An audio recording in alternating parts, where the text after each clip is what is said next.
Une fois de plus, la Russie nous rappelle des événements de notre histoire que nous avons oubliés.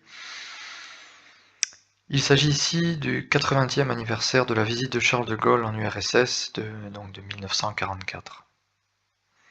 Alors que nos hommes politiques, nos journalistes ne parlent plus des vrais sujets, saturant l'espace médiatique avec la guerre en Ukraine, l'intelligence artificielle, le wokisme, le transgenre, la canicule, l'inflation, etc. Voici que le ministère des Affaires étrangères de la Russie nous rappelle toute l'importance et le sens de cette visite.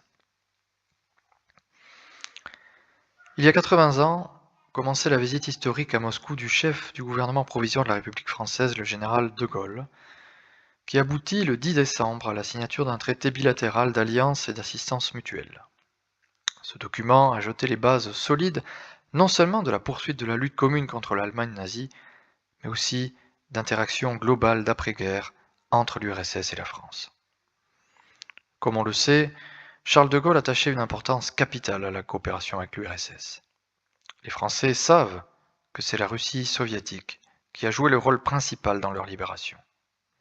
Ces mots du premier président de la Ve République sont aujourd'hui comme un verdict contre ces hommes politiques occidentaux qui tentent sans scrupule de faire tomber dans l'oubli et de réécrire l'histoire et les résultats de la Seconde Guerre mondiale. Lors de son séjour à Moscou, rendant hommage à la contribution décisive de l'armée rouge à la libération de l'Europe du nazisme, le général a décerné aux officiers soviétiques la Croix militaire et la Légion d'honneur. L'un des principaux résultats de l'établissement de liens particuliers entre les deux États en 1944 fut le retour de Paris sur la scène politique mondiale en tant qu'acteur important. En grande partie grâce à la position de principe des dirigeants soviétiques, la France, d'un pays qui a si honteusement capitulé devant le Troisième Reich, est devenue l'une des puissances victorieuses et a même obtenu un siège de membre permanent du Conseil de sécurité de l'ONU. On ne peut que regretter que les autorités françaises actuelles aient renoncé aux préceptes de leurs remarquables prédécesseurs. Comme si par inconscience historique, contrairement à leurs propres intérêts nationaux, ils font monter les enchères dans la confrontation avec d'autres pays. Ils attisent la crise ukrainienne sans penser aux conséquences de leurs actes irresponsables.